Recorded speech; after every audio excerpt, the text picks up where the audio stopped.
오늘도 우리 하나님 은혜와 평강을 누리게 하시니 감사합니다. 아침에 눈을 뜰 수 있었던 것도, 밥상머리에 앉아 일용할 양식을 먹을 수 있었던 것도, 잠시 한숨 돌리며 차 한잔하면서 주님 생각, 가족 생각, 이웃 생각할 수 있었던 것도 모두 하나님 지켜 돌보아 주심으로 인함이기에 감사합니다. 주일에 하나님 말씀을 들으며 우리는 우리 하나님께서 기뻐하시는 믿음의 길을 의연하게 담대하게 걷기를 다짐해 보았습니다. 그런데 불과 3일 지난 오늘 돌아보니 그저 이 세상의 분주함을 따라 움직였고 이 세상의 가치관에 여전히 우리 시선을 빼앗겼음을 고백합니다. 또한 우리가 만든 신이 하나님 자리를 버젓이 차지하게끔 하는 죄를 범했습니다. 용서하여 주시옵소서. 오늘 수요 성경 공부에 모인 우리가 데살로니가서를 통해 말씀하시는 주님의 음성을 잘 듣고 그 뜻을 분별하며 우리 삶으로 살아내도록 인도하여 주옵소서. 우리에게 세상의 소금이라 빛이라 말씀하시며 우리의 착한 행실을 보고 하나님 아버지께 영광을 돌리라 하셨는데 오히려 우리 그리스도인이 복음의 걸림돌이 되는 모습이 안타깝습니다. 다시금 교회의 교회다움, 목회자의 목회자다움, 교인의 교훈다움을 회복할 수 있도록 우리를 일깨워 주셔서 돌이켜 제대로 가야 할 길을 구별된 거룩한 하나님 백성으로 걸어가게 하옵소서. 수요 성경 공부에서 항상 은혜로운 찬양으로 하나님께 영광 돌리는 여성 성가대를 생각하여 주시고 하늘의 복을 내려 주시옵소서. 성경 공부를 인도하시는 정효셉 목사님 성령 충만하게 하시며 시작부터 마칠 때까지 주님께서 모든 시간을 주관하여 주옵소서. 우리의 선한 목자 되시는 주 예수님 이름으로 기도드립니다. 아멘. 오늘 우리에게 주시는 하나님 말씀은 데살로니가전서 2장 13절에서 20절입니다. 이러므로 우리가 하나님께 끊임없이 감사함은 너희가 우리에게 들은 바 하나님의 말씀을 받을 때 사람의 말로 받지 아니하고 하나님의 말씀으로 받음이니 진실로 그러하도다. 이 말씀이 또한 너희 믿는 자 가운데에서 역사하느니라. 형제들아, 너희가 그리스도 예수 안에서 유대에 있는 하나님의 교회들을 본받은 자 되었으니 그들이 유대인들에게 고난을 받음과 같이 너희도 너희 동족에게서 동일한 고난을 받았느니라.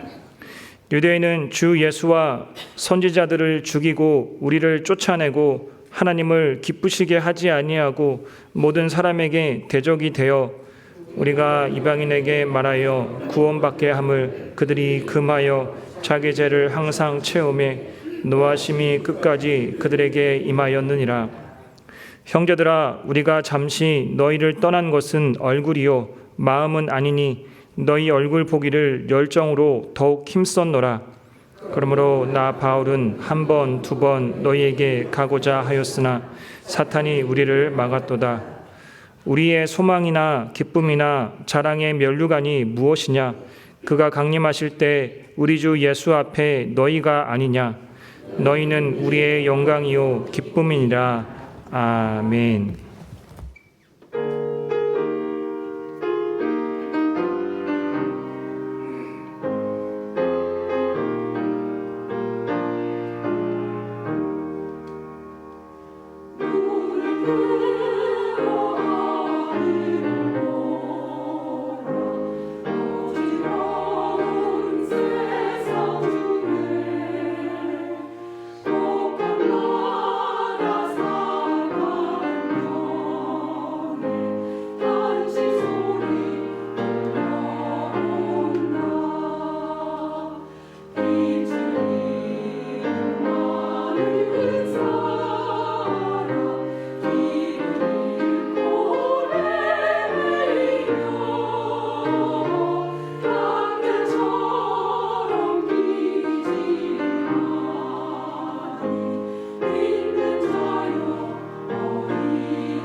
지난 3일도 주님이 주시는 은혜와 평강 안에 거하셨습니까?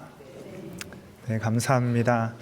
주님이 주시는 은혜와 평강 가운데 늘 거하시는 우리 교우님들 되시기를 축복합니다.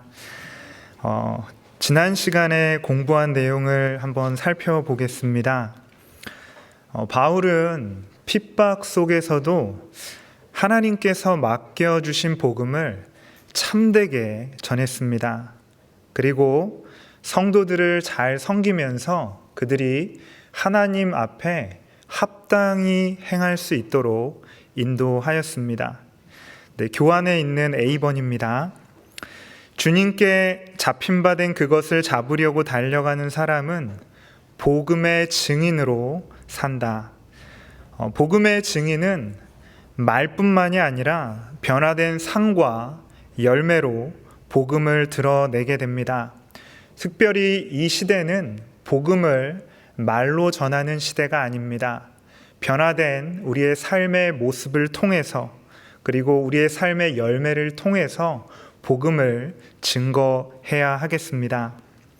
복음의 증인은 불이익과 저항 속에도 멈추지 않고 복음을 살아냅니다.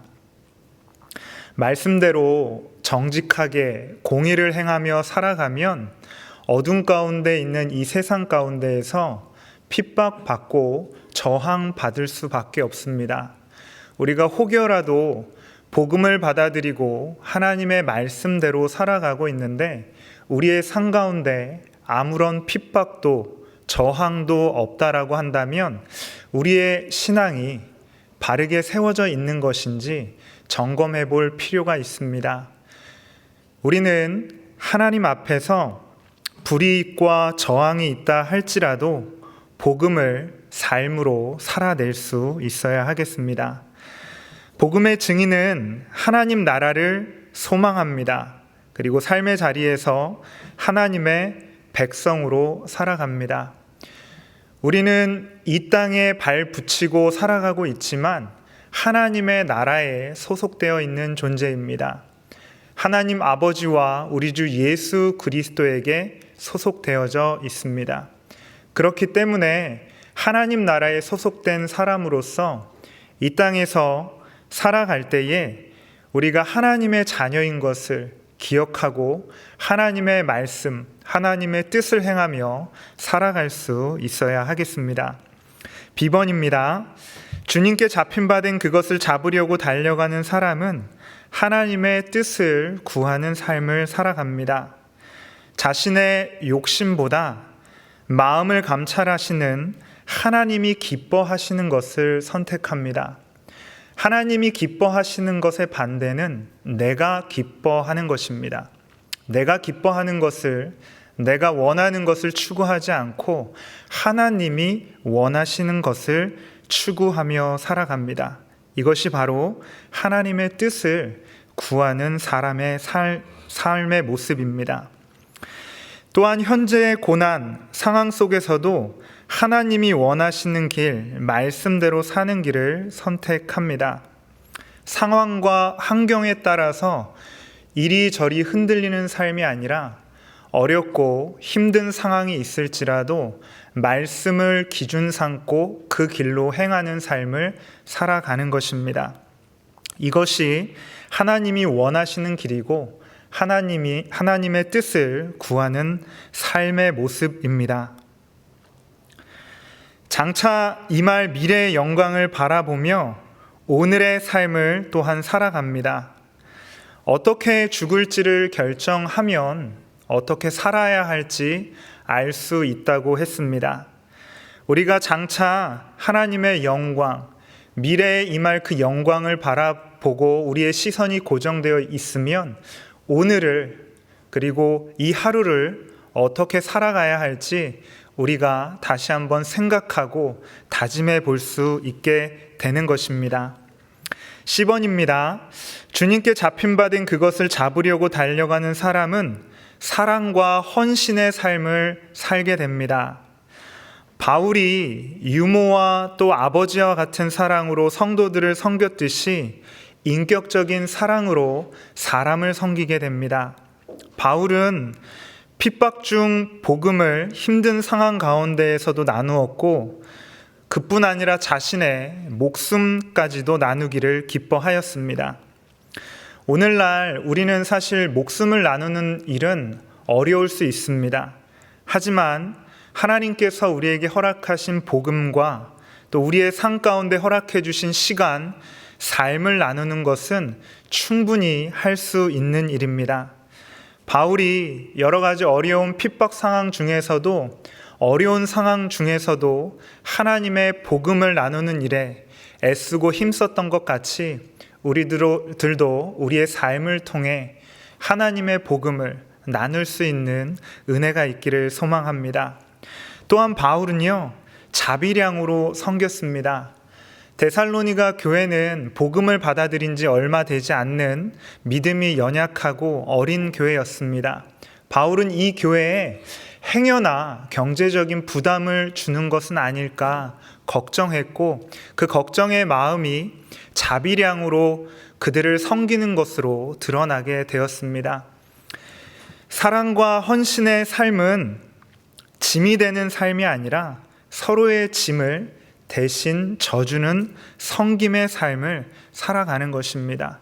하나님께서 허락하신 우리 100주년 기념교회 안에서 또 구역으로 불러주신 구역 안에서 서로의 짐을 대신 져줄 수 있는 귀한 성도의 섬김의 모습이, 사랑의 모습이 있기를 소원합니다. 이것은 우리의 애씀과 노력에서 기인한 것이 결코 아닙니다. 바울은 예수 그리스도께서 보여주신 섬김과 사랑을 보았습니다. 그리고 그것을 깊이 묵상했고 그것이 삶으로 드러나게 된 것입니다. 우리 또한 예수 그리스도의 사랑에 우리의 생각과 시선을 고정하고 그 사랑이 우리의 삶을 통해서 온전히 드러날 수 있도록 실천하는 삶을 살아가야 하겠습니다. 2번입니다. 빌립보서 3장 12절과 데살로니가 전서 2장 12절을 함께 암송해 보겠습니다. 먼저 빌립보서 3장 12절입니다. 내가 이미 얻었다 함도 아니요 온전히 이루었다 함도 아니라 오직 내가 그리스도 예수께 잡힌 바 된 그것을 잡기 위하여 달려가노라. 아멘. 데살로니가 전서 2장 12절 함께 암송하겠습니다. 이는 너희를 부르사 자기 나라와 영광에 이르게 하시는 하나님께 합당히 행하게 하려 함이라. 아멘. 네, 3번입니다. 13절에서 20절 개요입니다. 크게 세 가지로 나누어지는데요.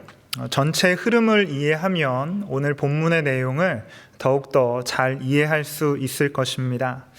첫 번째로 바울 일행이 하나님께 감사합니다.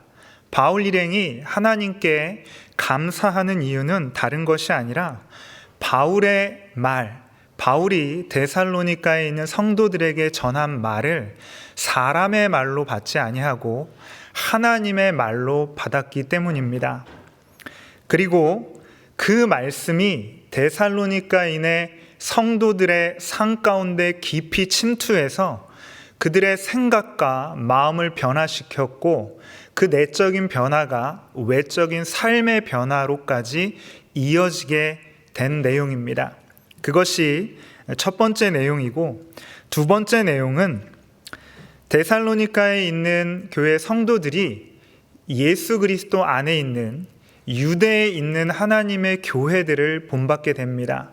근데 이 본받는 내용의 결정체는 무엇이냐 하면 고난받는 것입니다. 그리스도인으로 살아가다 보니 피할 수 없는 한 가지가 있는데 그것이 바로 고난이었고 복음에 대한 핍박, 하나님의 말씀대로 사는 것에 대한 어려움이었습니다. 그것이 유대에 있는 교회들에게 먼저 있었고 또 데살로니가에 있는 성도들에게도 그 모습이 나타나게 되었습니다. 그러나 이 모든 상황에 유대인들은 여전히 자신들이 어떤 일을 행하는지 알지 못했고 계속해서 유대에 있는 교회도 핍박했고 또 데살로니가에 있는 지역의 동족들도 그들을 핍박하게 됩니다. 유대인들은 계속해서 자기의 죄를 채우게 됩니다. 채웠다라는 것은 계속해서 잘못된 일들을 저질렀다라는 것입니다. 유대인들이 저지른 죄악은 무엇이냐 하면 하나님께서 보내주신 그의 선지자들을 핍박하고 죽였습니다. 그리고 그것에서 멈추지 않고 하나님의 아들이신 예수님께서 이 땅에 오셨는데 그분을 받아들이지 않고 오히려 십자가에 못 박아 죽이는 잘못을 저지르게 되었습니다. 또 예수 그리스도의 복음을 증거하는 바울 일행을 내어 쫓았고 복음이 제대로 증거되어지지 못하게 했습니다. 결과적으로 하나님을 대적했고 또 복음을 기다리는 수많은 사람들을 대적하는 죄악을 저지르게 된 것입니다. 이것이 하나님 앞에서 유대인들이 그들의 죄를 채워나갔다라는 표현입니다. 그리고 결과적으로 이들은 돌이키지 않았고 하나님의 심판에 이르게 되는 상황에까지 도달하게 됩니다. 그리고 세 번째 내용입니다. 세 번째 내용은 사도 바울이 계속해서 데살로니가 성도들에게 가기를 소망했습니다. 복음을 받아들인 지 얼마 안 되는 이들에게 나가기를 소망했지만 사도 바울은 사단이 그 길을 막았다라고 표현합니다. 여러 가지 애씀이 사도 바울에게 있었던 것 같습니다. 그러면서 사도 바울은 이렇게 이야기합니다. 나의 소망과 기쁨과 자랑의 면류관이 무엇이냐라고 질문합니다. 그 질문 앞에 나의 자랑과 기쁨 그리고 나의 면류관은 나의 소망은 데살로니가에 있는 성도들이다라고 이야기하며 자신의 데살로니가 성도들을 향한 그 마음을 표현하고 있습니다. 내용을 정리하면 말씀의 역사 그리고 복음으로 인한 고난은 피할 수 없는 필수적이라는 상황, 그리고 그 결과는 데살로니가에 있는 성도들이었다라는 것입니다. 그리고 이것이 사도 바울의 기쁨이요 소망이요 자랑의 면류관이었음을 드러내고 있는 것입니다. 이 내용을 기준으로 오늘 본문의 말씀을 함께 잘 하나하나씩 살펴보도록 하겠습니다. 4번입니다. 2장 13절의 내용입니다. 소주제를 정해 보았는데요. 하나님의 말씀이 역사한다라는 내용으로 소주제를 잡아 보았습니다. A번입니다. 데살로니가 교회는 누구를 통해 하나님의 말씀을 들었습니까? 우리 13절 함께 읽겠습니다. 이러므로 우리가 하나님께 끊임없이 감사함은 너희가 우리에게 들은 바 하나님의 말씀을 받을 때에 사람의 말로 받지 아니하고 하나님의 말씀으로 받음이니 진실로 그러하도다. 이 말씀이 또한 너희 믿는 자 가운데서 역사하느니라. 아멘. 바울 일행입니다. 바울 일행을 통해서 데살로니가의 성도들이 하나님의 말씀을 들었습니다. 성도들이 바울 일행을 통해 전해 들은 이 말은요, 예수님의 십자가 죽음과 부활이었습니다. 그리고 그가 하나님의 아들이다라는 것이었습니다. 제가 너희가 우리에게 들은 바, 이 부분이 무엇인지 생각하다 보니 데살로니가 전서를 기준으로 5가지의 내용을 찾게 되었습니다. 그리고 방금 말씀드린 것이 첫 번째 내용인데요. 예수를 그리스도로, 그리고 예수님의 십자가 죽음과 부활에 대해서 바울이 증거했습니다. 이것은 매우 중요합니다. 예수가 하나님의 아들로 인정되어지는 것은 너무나 중요한 것입니다. 이것이 우리 신앙의 첫 출발점이기 때문입니다. 그리고 이것이 인정되어지고 고백되어지면 우리 삶에 너무나 큰 변화와 삶의 새로운 가치관이 세워지게 됩니다. 그래서 사도 바울은 데살로니가의 성도들에게 하나님의 말씀, 우리에게 들은 바를 전할 때에 예수님의 십자가 죽음과 부활을 놓치지 않고 증언했습니다. 또한 바울은요, 데살로니가의 성도들에게 회개와 또 새로운 삶에 대한 내용을 이야기합니다. 회개가 무엇입니까? 데살로니가 전서에서 데살로니가의 성도들이 회개한 모습을 보면 우상을 버리고 참되고 살아계신 하나님께로 돌아온 것을 확인하게 됩니다. 그리고 그들의 삶 가운데 황제를 주로 섬기는 것이 아니라 우리 주 하나님 아버지를, 그리고 예수 그리스도를 주로 섬기게 되었습니다. 그리고 더 이상 데살로니가에 팽배해 있던 세속적인 가치관을 따르지 않았고 바울이 전해준 하나님의 말씀을 따라 그들의 삶을 새롭게 세워가게 됩니다. 그것이 바로 거룩한 삶의 소명이었습니다. 예수 그리스도를 주로 고백한 사람들, 그들은 회개와 새로운 삶의 모습이 드러나게 되고, 그리고 그들의 삶 가운데는 거룩한 삶을 향한 소명이 주어지게 됩니다. 거룩한 삶이 무엇입니까? 하나님의 뜻, 하나님이 기뻐하시는 일을 행하기 위해 애쓰고 달려가는 것입니다. 하나님의 뜻, 하나님의 기쁨이 되는 것이 무엇인지 알기 위해서는 우리는 하나님의 말씀을 늘 끊임없이 상고하고 묵상하고 연구하고 공부하고 때로는 암송해야 하겠습니다. 하나님의 뜻, 하나님의 거룩을 추구하는 소명으로 부름을 받게 된 것에 대해서 사도 바울은 데살로니가의 성도들에게 증거했습니다. 그리고 이어지는 것은 고난 중에 인내입니다. 앞에서 말씀드렸다시피 그리스도를 믿고 살아간다라는 것은 새로운 가치관이 우리 안에 들어온 것입니다. 기존의 질서, 가치관, 세속적인 문화와 끊임없이 부딪힘이 있을 수밖에 없습니다. 그것이 없다라고 한다면 우리의 첫 신앙의 출발이 어디에서인가 잘못된 지점이 있다라는 것입니다.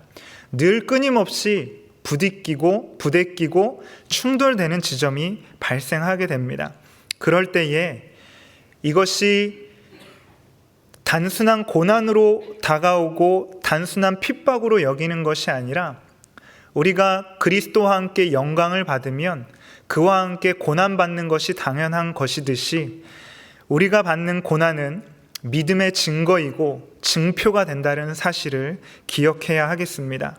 그리고 장차 주님 오시는 날 우리가 이렇게 고난 가운데 주의 말씀을 지키며 살아가는 것이 하나님 앞에 칭찬과 인정으로 여겨지는 날이 있다라는 것을 기억하고 살아가야 합니다. 그렇지 않으면 이 땅에서 그리스도인으로서 살아가면서 경험하게 되는 불이익, 저항, 어려움을 극복할 길이 없습니다. 그리고 더 나아가 바울은요, 데살로니가의 성도들에게 재림의 소망에 대해서 끊임없이 이야기하고 있습니다. 데살로니가 전서 1장부터 5장까지 끊임없이 바울은 재림에 대해 이야기합니다. 우리의 삶이 이 땅에 국한된 것이 아니라 주님께서 다시 이 땅에 오시는 날, 그날이 분명하게 있다라는 것을 바울은 데살로니가의 성도들에게 인식시키고 확인시키고 있는 것입니다. 우리가 함께 나누었듯이 사도 바울은요, 데살로니가의 성도들에게 이 이야기, 우리에게 들은 바, 이 이야기를 계속해서 이야기하고 있습니다.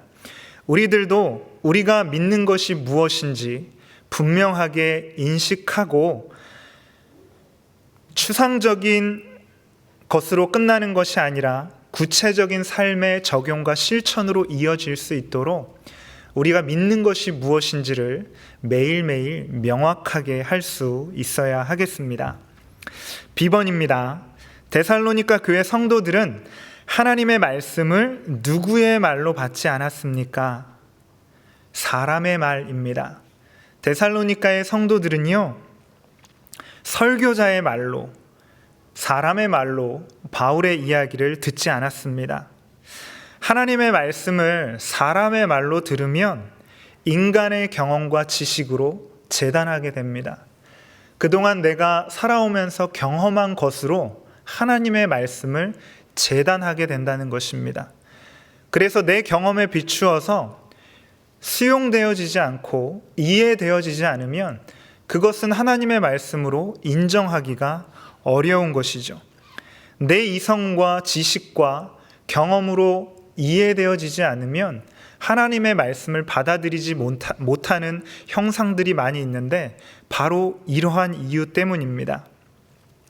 그 결과는 죄에 대한 자각도 없고 삶의 방향도, 삶의 가치도 전혀 변화하지 않습니다. 그러기에 우리는 설교자의 말을, 또 하나님의 말씀, 사람의 말로 전해진 이 말을 하나님의 말씀으로 잘 들을 수 있어야 하겠습니다. 하지만 하나님의 말씀을 전하는 설교자의 말을 무조건 신뢰하라는 것은 결코 아닙니다. 사람에게서 온 말인지 또 하나님으로부터 온 말인지는 끊임없이 분별하면서 들어야 합니다. 한국 교회 안에서 이 영역이 상실되어져 있기 때문에 이것으로 인해 발생하는 수많은 문제들을 오늘 우리가 신앙생활하고 있는 현 시대 가운데 목격하고 있는 것이 사실입니다. 그러기에 우리들은 바울이 복음을 베레아에서 전했을 때 베레아의 사람들이 하나님의 말씀을 어떻게 받았고 그 말씀을 상고했는지 생각해 볼 필요가 있습니다. 베레아에서 사도 바울을 통해 하나님의 말씀을 받은 사람들은 성경을 상고했다라고 기록되어져 있습니다. 이것은 비판적인 시각으로 성경을 바라본 것이 아니라 참 하나님의 말씀인지 신중히 살피며 검토하며 하나님의 말씀을 대했다라는 의미입니다. 오늘 이러한 자세가 우리에게 반드시 필요하다는 것을 기억하면 좋겠습니다. 10번입니다. 데살로니가 교회는 바울 일행이 전한 말을 누구의 말씀으로 받았습니까? 하나님의 말씀으로 받았습니다. 하나님의 말씀이 무엇입니까? 이 땅에 오신 우리 주 예수 그리스도입니다. 눈에 보이지 않는 하나님께서 육신을 입으시고 이 땅에 오신 분이 바로 우리 주 예수 그리스도입니다. 그래서 예수 그리스도께서 하신 모든 것은 하나님의 말씀입니다. 이것보다 더 정확한 것은 없습니다. 우리에게 비디오로 보여주신 분이 바로 예수님이신 것입니다. 그리고 동시에 우리에게 허락하신 성경 66권의 말씀입니다. 이것이 바로 하나님의 말씀인 것입니다. 성도들이 바울의 말을 하나님의 말씀으로 받았던 것은 크게 두 가지 때문에 그렇습니다. 첫 번째는 데살로니가 성도들의 마음밭이 좋은 땅으로 기경되어져 있었습니다. 그래서 그들은 바울이 전한 말을 단순한 인간의 지혜, 설득이 아닌 하나님이 주시는 말씀으로 온전히 받을 수 있었던 것입니다. 하나님의 말씀은 생명이 있습니다. 그래서 데살로니가의 성도들이 좋은 땅이 되어서 생명이 있는 그 하나님의 말씀의 씨앗을 받았을 때, 그들이 그 말씀을 품고 삼켰을 때 아름다운 삶의 열매들이 결실을 맺게 된 것입니다.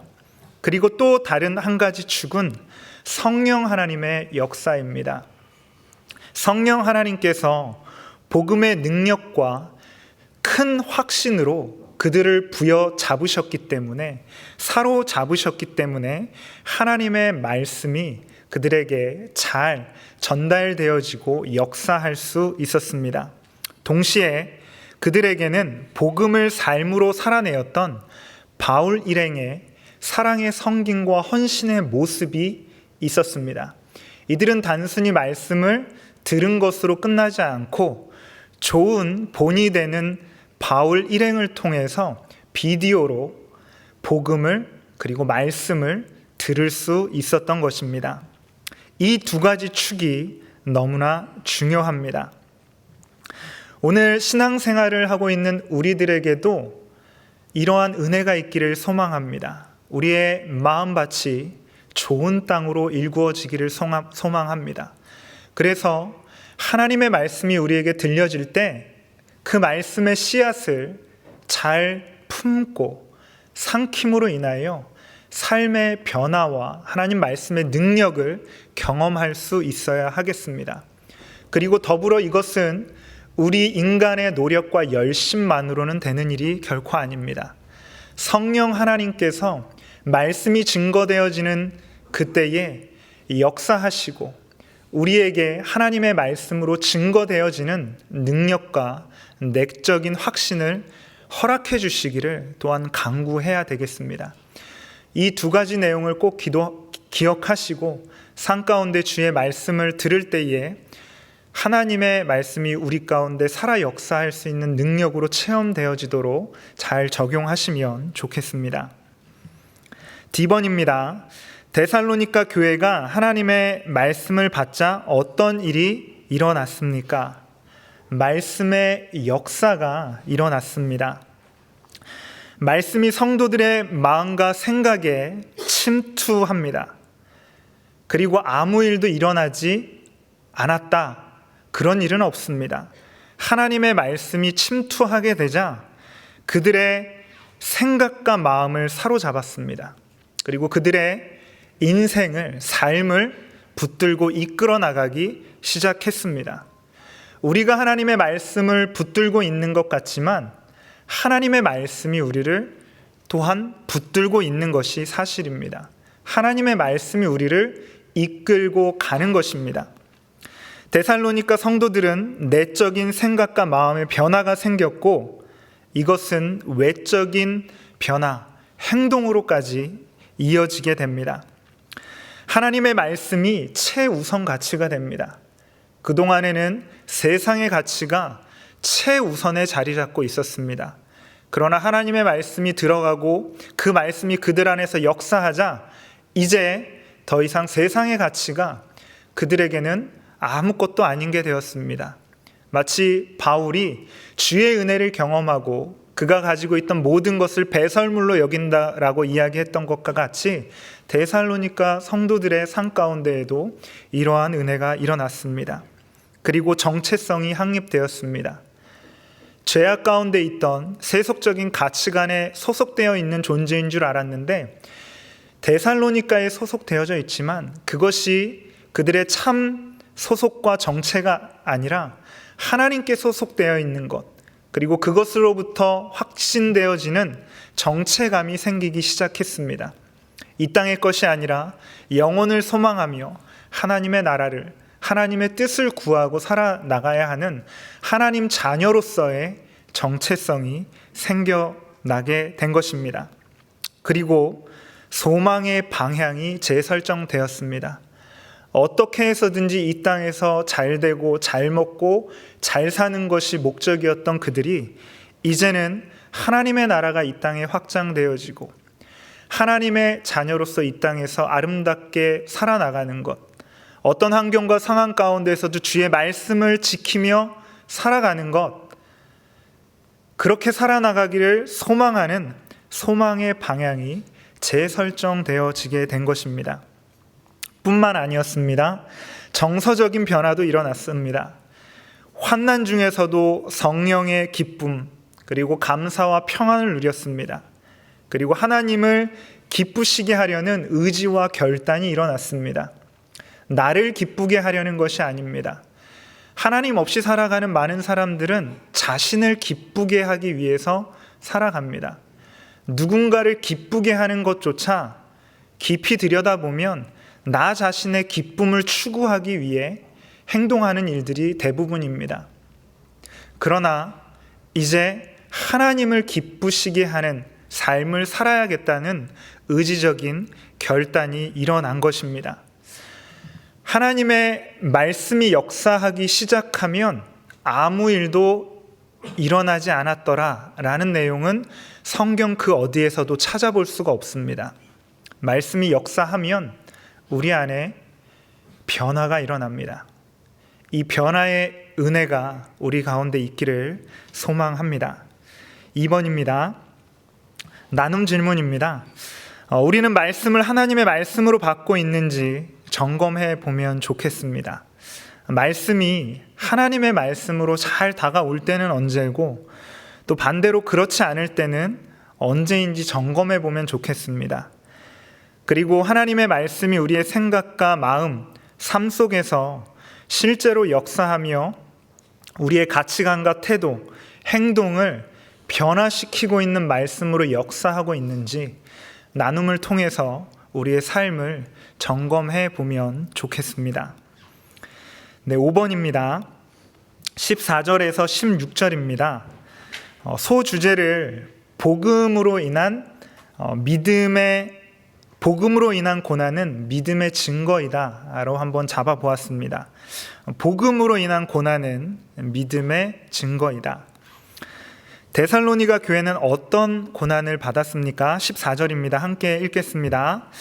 형제들아, 너희가 그리스도 예수 안에서 유대에 있는 하나님의 교회들을 본받은 자 되었으니 그들이 유대인들에게 고난을 받음과 같이 너희도 너희 동족에게서 동일한 고난을 받았느니라. 아멘.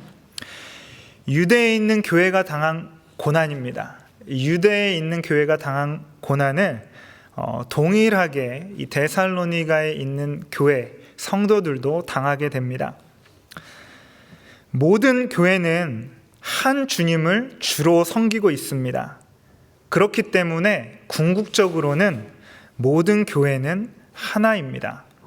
그래서 데살로니가 교회도 동시대에 유대 교회가 당했던 고난과 핍박, 그 내용을 동일하게 받게 됩니다. 복음을 받고 말씀을 지키며 살면 사회적인 저항, 또 배처, 경제적인 불이익, 생명의 위협을 받게 됩니다. 우리 조선에, 구한말 조선에 선교사님들이 복음을 들고 이 땅에 들어왔을 때 우리의 선조들이 그들을 어떻게 대했는지 그 모습을 보면 너무나 정확하게 우리가 알 수 있습니다. 지금은 우리가 예수님을 믿는 것이 오랜 시간이 지났고 또 많은 성도들이 생겼기 때문에 외적인 핍박이나 큰 저항은 크게 보이지 않는 것 같습니다. 오히려 우리 안에 있는 잘못과 유혹으로 인해 우리가 쓰러지게 되는 시대적인 상황에 놓여져 있게 된 것 같습니다.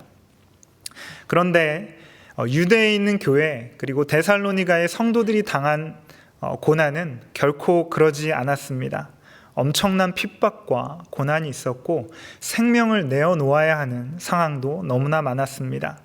그런데 이런 고난은 잘못 보면 실패나 저주로 여겨질 수 있었습니다. 예수 믿으면 잘 돼야 하는데 왜 이런 고난이 따라올까? 하나님의 말씀대로 살면 잘 돼야 되는데 왜 이런 어려움이 있는 것일까? 이런 질문 앞에 서게 되었다라는 것입니다. 예수님을 주로 모시고 있는 믿음의 증거입니다. 이 고난은 그리스도인들이 그리스도인으로 살아가면서 겪게 되는 피할 수 없는 고정값과 같은 것입니다. 예수의 흔적을 우리 몸에 남기는 것입니다. 우리가 예수님을 믿으면 그와 함께 영광을 받게 됩니다. 예수를 믿으면 우리 안에 얼마나 좋은 것들이 있습니까? 죽음에서 생명을 얻게 되고 하나님과 원수된 관계에서 하나님의 자녀가 되고 어둠에서 빛의 존재로 바뀌어지는 놀라운 은총을 누리게 됩니다. 영원한 생명을 누리게 됩니다.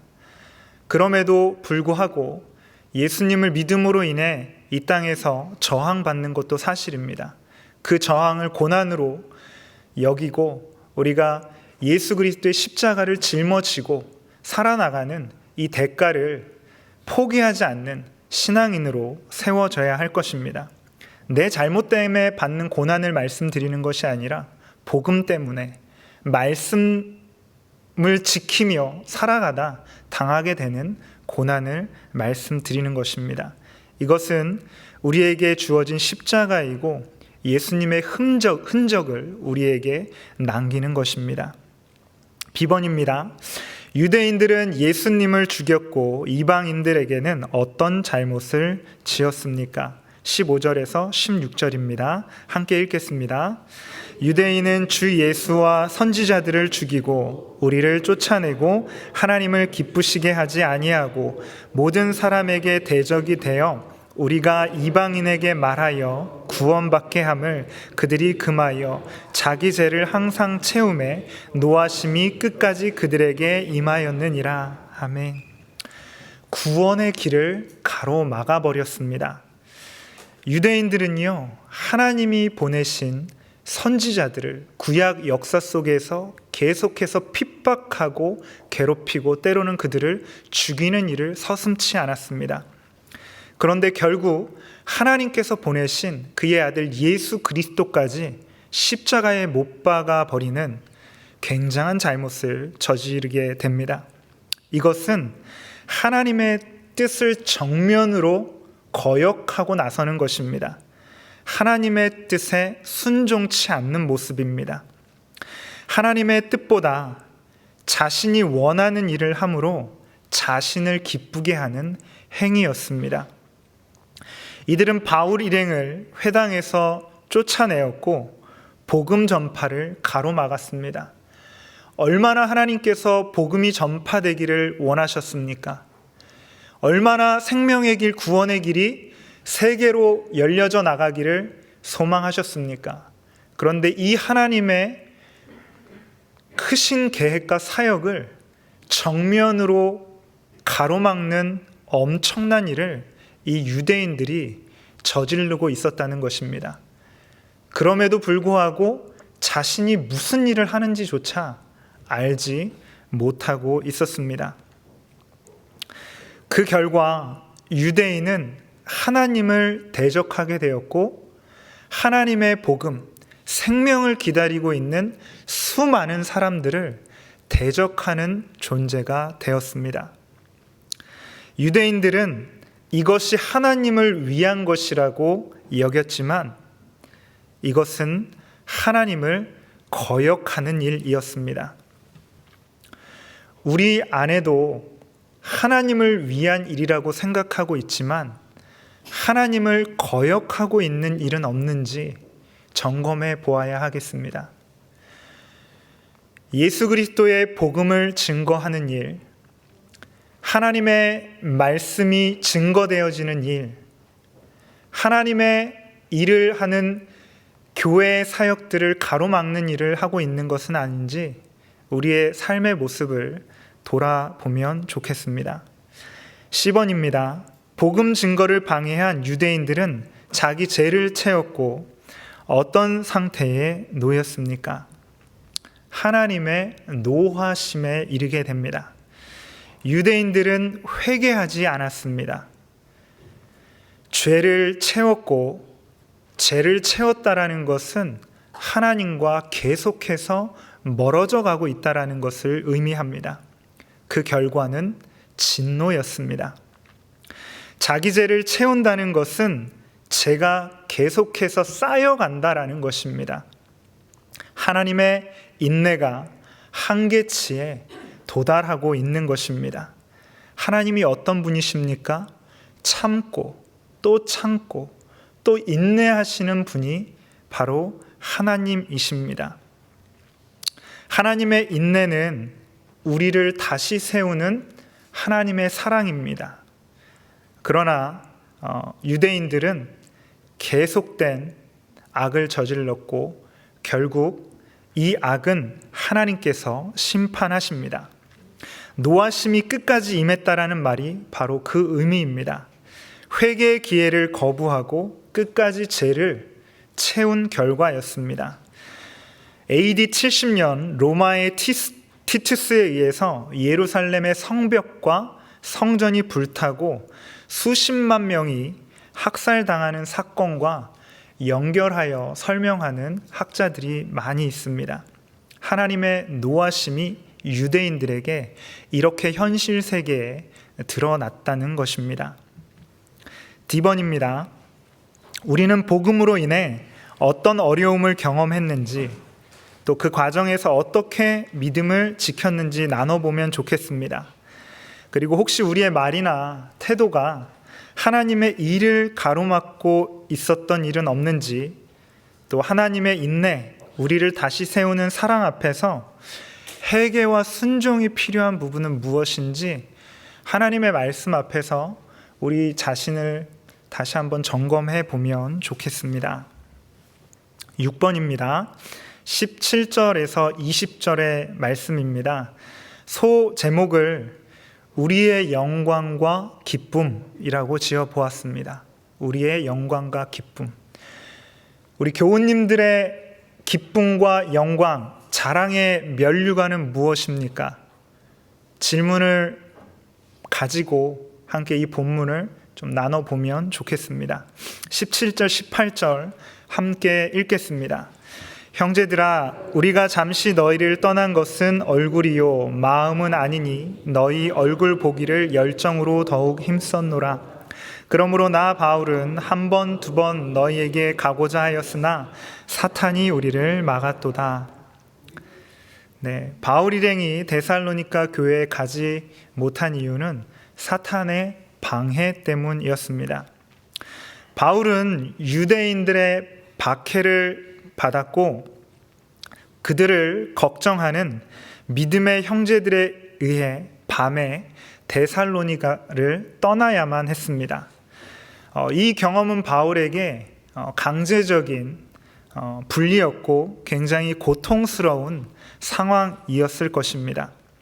그래서 바울은 어떻게 해서든지 다시 믿음이 연약한 데살로니가 교회 성도들에게로 가기를 소망했습니다. 얼굴 보기를 열정으로 힘썼다라고 이야기합니다. 단순한 시도가 아니라 전심의 노력이었습니다. 사도 바울의 이 고백을 보면서 코로나 이후에 우리의 상황이 대비되어졌습니다. 코로나라는 특수적인 상황으로 인해서 현장 예배로 나오지 못하고 여전히 유튜브와 영상으로 예배드리는 많은 분들이 계십니다. 이런 분들이 데살로니가 성도들을 향해 나가기를 소망했던 바울의 모습과 연결되면서 우리 성도님들 보기를 영상으로 예배드리고 계신 분들이 다시 예배당에 나와서 함께 하나님의 말씀을 나누고 또 구역 안에서 말씀을 나누고 공동체로 서로 세워져 나가기를 소망하는 마음이 많이 들었습니다. 원하기는 영상으로 예배드리는 많은 분들께서는 대면이 아닌 비대면으로 예배드리는 것은 코로나 시기라는 특수한 상황에 진행되었던 것임을 기억하시고 현장에 나와 함께 하나님을 예배하고 또 소그룹 안에서 하나님의 말씀을 나누는 신앙 공동체로 세워져 갔으면 참 좋겠습니다. 사탄의 방해는 데살로니가 재방문 시 체포 위협 그리고 바울의 신체적인 연약함, 유대인의 반대와 음모, 고린도 사역의 어려움으로 예상이 됩니다. 사탄의 방해 때문에 데살로니가로 가지 못했다라고 이야기하고 있는데 현실적인 상황 안에서 살펴보면 바로 이러한 내용이 아니었을까. 야손에 의해서 데살로니가를 떠날 때 보석금을 주고 야손이 풀려났는데 아마 당시 그 당국과 이면적인 계약이 있지 않았을까. 앞으로 바울이 다시는 데살로니가에 오지 않는다라는 조건으로 아니면 몇 년 동안 오지 않는다라는 조건으로 야손의 보석을 허가했던 것은 아닐까. 그런 추정들을 해보게 됩니다. 어쨌든 사도 바울은 성도들 보기를 너무나 열심으로 힘썼습니다. 그러나 안타깝게도 바울의 계획은 그의 뜻대로 진행되지 못했습니다. 그런데 놀라운 것은 바울의 뜻은 이루어지지 않았지만 더 큰 하나님의 뜻은 이루어지게 되었습니다. 그것은 디모데를 파송하는 방법이었습니다. 디모데를 파송하여 성도들을 위로했고 또 격려했습니다. 그리고 무엇보다 데살로니가서를 기록하는 하게 함으로 복음 사역의 모습을 오늘날 우리들에게까지 증거하게 되었다라는 것입니다. 하나님의 계획은 원대하시고 크십니다. 그러기에 우리의 계획과 열정, 뜻이 당장 이루어지지 않는다 할지라도 하나님께서는 하나님의 일들을 하나님의 섭리 가운데 아름답게 이루어 가시는 분임을 믿고 우리는 주님의 뜻을 신뢰하며 그분과 동행하는 삶 살아갈 수 있어야 하겠습니다. 비번입니다. 바울 일행은 성도들을 소망과 기쁨 그리고 무엇으로 여겼습니까? 19절과 20절 함께 읽겠습니다. 우리의 소망이나 기쁨이나 자랑의 면류관이 무엇이냐? 그가 강림하실 때 우리 주 예수 앞에 너희가 아니냐? 너희는 우리의 영광이요 기쁨이니라. 아멘. 자랑의 면류관이라고 이야기합니다. 바울의 소망과 기쁨, 자랑의 면류관은 데살로니가 교회의 성도들이었습니다. 성도들이 믿음에 굳게 서 있는 것, 이것은 바울에게 말로는 표현할 수 없는 상급이었고 영광이었고 그의 사역의 위로였습니다.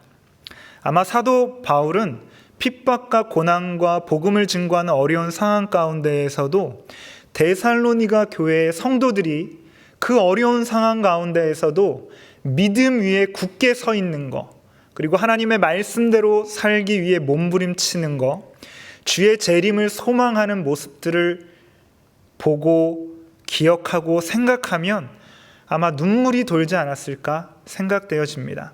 그리고 하나님 앞에 감사의 고백으로 분명히 이어졌습니다. 우리의 소망, 기쁨, 자랑의 면류관은 무엇입니까? 우리들의 자녀입니까? 내가 목적하는 바를 이루는 것입니까? 내가 원하는 바를 이루는 것입니까?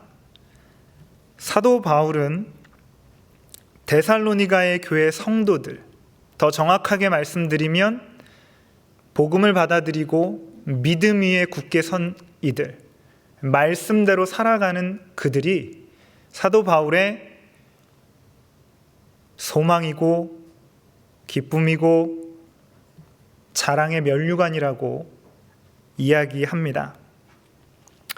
바울의 소망은 단순한 바람이 아닌 확정된 미래, 그가 강림하실 때, 우리 주님 강림하실 때 성도들과 데살로니가에 있는 그 성도들과 함께 우리 주님 앞에 서는 것이었습니다.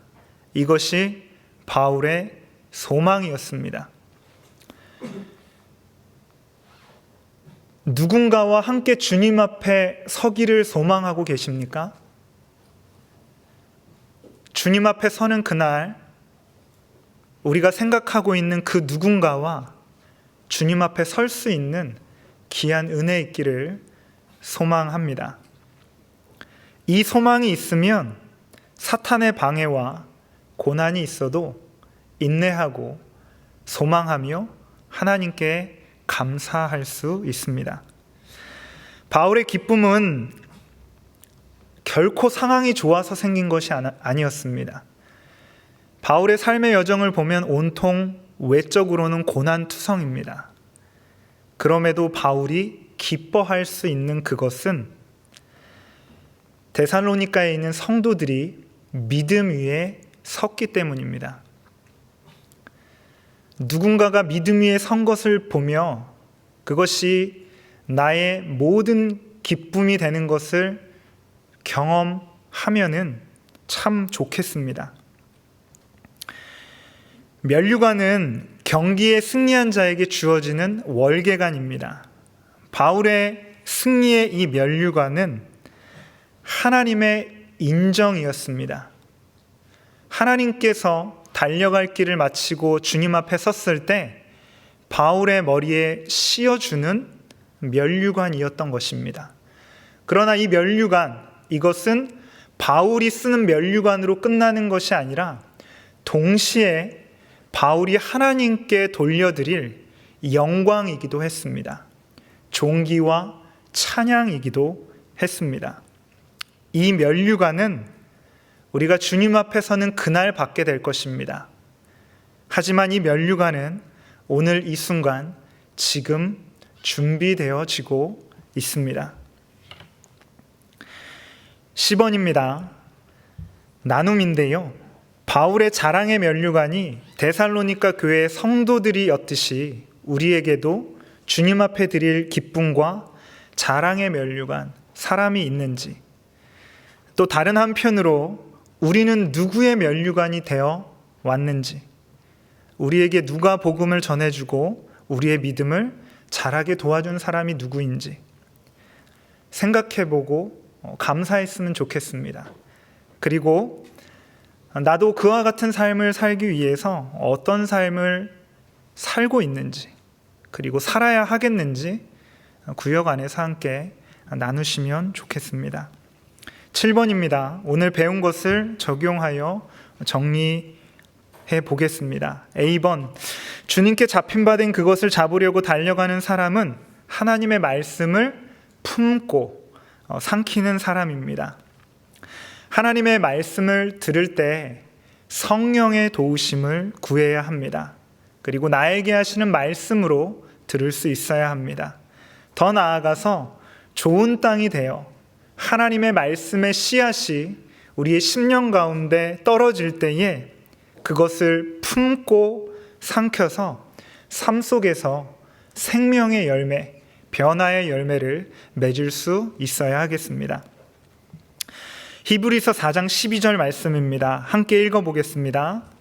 하나님의 말씀은 살아있고 활력이 있어 좌우에 날선 어떤 검보다 예리하여 홍과 영과 및 관절과 골수를 찔러 쪼개기까지 하며 또 마음의 생각과 뜻을 판단하나니, 하나님의 말씀이 우리 안에 들어오면, 성령께서 역사하시면, 우리가 좋은 땅으로 준비되어지면 하나님 말씀의 역사가 우리 안에서도 일어납니다. 하나님의 말씀을 받고 아무 일도 일어나지 않는 것은 없습니다. 이 사실을 기억하고 하나님의 말씀이 우리 안에서 역사하시도록 주님 앞에 간구하고 우리의 마음을 좋은 땅 되도록 잘 기경할 수 있는 은혜 있기를 소망합니다. B번입니다. 주님께 잡힌 바 된 그것을 잡으려고 달려가는 사람은 복음으로 인한 고난을 믿음의 증거로 받아들인다. 말씀드린 것처럼 복음과 하나님의 말씀을 지키고 살아가면 세속적 가치와 충돌하게 됩니다. 그리고 여러 가지 상황으로 저항과 고난이 다가오게 됩니다. 오히려 고난이 없다면 이것을 이상한 것으로 여기셔야 합니다. 그것은 세상과 벗삼고 살아가고 있다라는 또 다른 증거가 되기도 하기 때문입니다. 로마서 8장 18절입니다. 함께 읽겠습니다. 생각하건대 현재의 고난은 장차 우리에게 나타날 영광과 비교할 수 없도다. 아멘. 복음과 하나님의 말씀을 지키고 살아가다가 받는 고난은 부끄러움이 아닌 영광으로 여길 수 있는 우리가 되기를 소망합니다. 10번입니다. 주님께 잡힌 바 된 그것을 잡으려고 달려가는 사람은 복음 안에서 사람을 세우는 사람입니다. 한 영혼을 세우는 사람입니다. 세속적 가치에서 기쁨과 자랑을 찾지 않고 복음과 말씀 안에서 사람 세우는 일에 수고하고 전력합니다. 사도 바울의 고백입니다. 사도행전 20장 24절입니다. 함께 읽겠습니다. 내가 달려갈 길과 주 예수께 받은 사명 곧 하나님의 은혜의 복음을 증언하는 일을 마치려 하면은 나의 생명조차 조금도 귀한 것으로 여기지 아니하노라. 아멘. 바울은 사람을 세우는 일에, 말씀으로 사람을 세워가는 일에 대가 치르는 것을 포기하지 않았습니다. 많은 신앙인들이 사람을 세우는 일에 대가를 치르려고 하지 않습니다. 그러나 반드시 대가는 치러질 수밖에 없습니다. 구역장님들이 구역을 섬기기 위해서 수요 성경 공부에 나와서 함께 말씀을 나누고 들은 말씀을 가지고 짧은 며칠의 기간 동안 소화해서 구역 식구들과 나누고 공부하고 준비하기 위해서 유튜브를 2번, 3번씩 듣는다는 이야기들을 접해 들었습니다. 그런 수고와 노력들, 그리고 주일날 어디 놀러 가지도 못하고 마치 이곳에 발이 묶인 것과 같은 그런 상황들, 어떨 때는 그것이 짐으로 여겨지는 것도 사실입니다. 그래서 구역장으로 건찰로 섬기는 것이 짐으로 여겨지는 것이 현실적인 모습입니다. 그러나 중요한 것은 한 사람을 세우는 일에는 대가가 필요하다는 것입니다. 우리의 시간을 내어놓고 주님 앞에 드림으로 인하여 우리 구역 식구들을 말씀으로 세워나갈 수 있고 복음의 사람으로 세워나갈 수 있게 된다면 하나님 앞에서 이것보다 더 귀하고 감사하고 영광이 되는 일이 없을 것입니다. 나중에 주님 앞에 서는 날은 반드시 다가옵니다. 우리의 인생이 너무 짧습니다. 저도 너무나 몸으로 느끼고 있는데 굉장히 짧은 것 같습니다. 네, 저도 40대여서 40km로 아마 그 속도가 다가오고 있는 것 같습니다. 주님 앞에 서는 그날 무엇 가지고 주님 앞에 나가겠습니까? 이 땅에서 일구어 놓은 내 경력을 가지고 주님 앞에 나아가겠습니까? 그렇지 않을 겁니다. 이 땅에서 주께서 허락하신 그 복음 붙들고 한 사람 세우기 위해서 어떻게 씨름하고 대가를 치르다가 왔는지 주님 앞에 그거 자랑의 면류관으로 내어놓는 모든 우리 교우님들 되셨으면 참 좋겠습니다. 말씀을 함께 나눈 내용들을 정리하겠습니다. 하나님 말씀의 역사를 경험하면 좋겠습니다. 말씀의 능력을 경험하고 또 복음과 말씀을 지키다가 받게 되는 고난이 있다면 이거 저주인가 핍박인가 라고 여기지 마시고 당연한 것으로 여기면 좋겠습니다. 오히려 복음을 받아들이고 말씀대로 살고 있는데 아무 일도 일어나지 않는다. 내 신앙이 바르게 지금 세워지고 있는 건가? 오히려 그 부분을 걱정하시면 좋겠습니다. 그리고 복음 안에서 말씀 안에서 사람을 세워 영광의 주님 앞에 서게 되는 그 날을 소망하며 오늘 대가 치르는 것이 헛된 일이 아니라는 것을, 그것이 주님의 십자가를 지고 나에게 허락하신 십자가를 지고 나아가는 것이라는 것을 중심으로 받아들일 수 있는 우리 모두 되기를 소망합니다. 다음 암송 구절은 빌립보서 3장 12절과 데살로니가 전서 2장 19절에서 20절 말씀입니다. 데살로니가 전서 2장 19절에서 20절 말씀 함께 읽어보겠습니다. 우리의 소망이나 기쁨이나 자랑의 면류관이 무엇이냐? 그가 강림하실 때 우리 주 예수 앞에 너희가 아니냐? 너희는 우리의 영광이요 기쁨이니라. 아멘. 하나님 아버지, 하나님의 말씀이 들려올 때 데살로니가 교회 성도들과 같이 사람의 말로 듣지 않게 하옵소서. 성령 하나님의 도우심으로 말씀을 하나님의 말씀으로 받게 하시고 좋은 땅이 되어 말씀을 품고 삼켜 삶 속에서 풍성한 믿음의 열매를 맺게 하여 주옵소서. 복음과 말씀의 삶을 살아갈 때 세속적 가치와 부딪히는 상황 속에서도 낙심하지 않게 하시고 그 고난을 믿음의 증거로 받아 예수님의 흔적을 남기는 삶 살아가게 하여 주옵소서. 현재의 고난은 장차 나타날 영광과 비교할 수 없음을 믿으며 인내와 감사로 복음과 말씀의 길을 걸어가게 하옵소서. 또한 복음 안에서 말씀으로 사람을 세우는 기쁨을 잃지 않게 하시고 누군가의 믿음이 자라나는 모습을 보며 우리의 기쁨과 자랑 삼게 하여 주옵소서.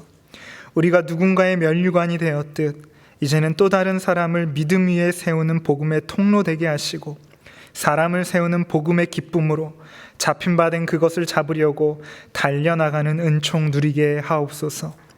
예수님의 이름으로 기도드리며 우리 주 예수 그리스도의 은혜와 아버지 하나님의 사랑과 성령님의 교통하심이 영광의 주님 앞에 설 그날을 소망하고 복음으로 사람 세우기를 결단하는 주님의 사람들과 100주년 기념교회 위에 또한 구역 모임과 구역장, 권찰들 위에 지금으로부터 영원토록 함께해 주시기를 간절히 축원하옵나이다.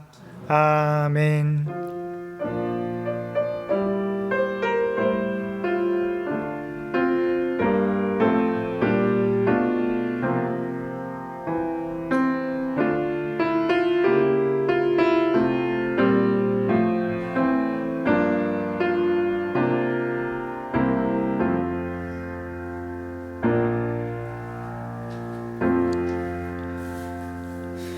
이 주간의 남은 날도 주님의 은혜와 평강 가운데 거하십시오.